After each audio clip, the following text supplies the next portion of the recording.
America's longest war, a 20-year conflict with more than 40,000 Afghan civilians killed, nearly 2,400 American lives lost, and a cost of close to $2 trillion. The Taliban is more than the opposing side of the war following September 11th. In fact, some of the leaders that went on to form the Taliban used to be American allies. Here's how the Taliban got its start.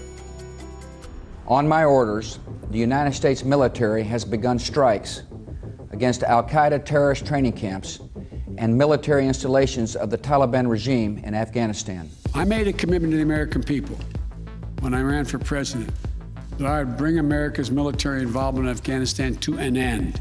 The Taliban, which means the students in the Pashto language, was officially formed in Afghanistan in 1994. Many of their leaders got their start in the Afghan Mujahideen, which were armed rebel groups that fought against the Soviet Union and the Democratic Republic of Afghanistan during the Soviet-Afghan War in the 1980s. The Mujahideen were considered allies by the US against the Soviet Union and received weapons and money.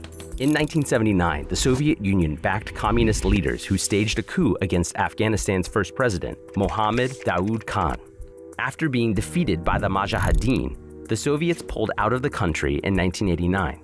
In 1992, the country was in civil war, which divided Kabul.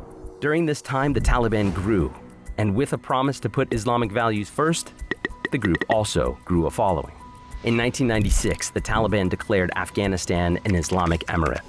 The group imposed interpretations of the Quran that included public punishments, including amputations and mass executions. The group also imposed strict rules on women, including keeping them out of schools and most jobs. During this time period, the Taliban also made Afghanistan a safe haven for Osama bin Laden, a Saudi Arabian-born former Mujahideen fighter, while he built up a terrorist group known as Al-Qaeda. Following the September 11, 2001 terrorist attacks on the World Trade Center and Pentagon, the Taliban refused to hand over Osama bin Laden under the demands of former President George Bush, resulting in the US declaring war and removing the Taliban government.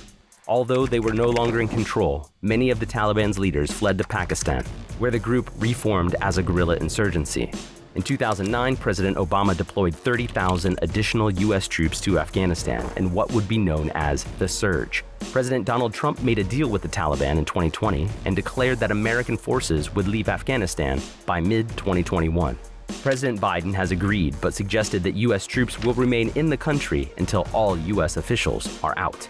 On August 15, 2021, just 9 days after the Taliban seized their first provincial capital, a group of insurgents entered Kabul.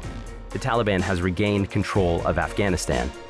Despite their return, the Taliban is promising Afghans a new future. Hey, thanks for watching. If you like this video, check out these other videos from USA Today to stay up to date with all the latest news.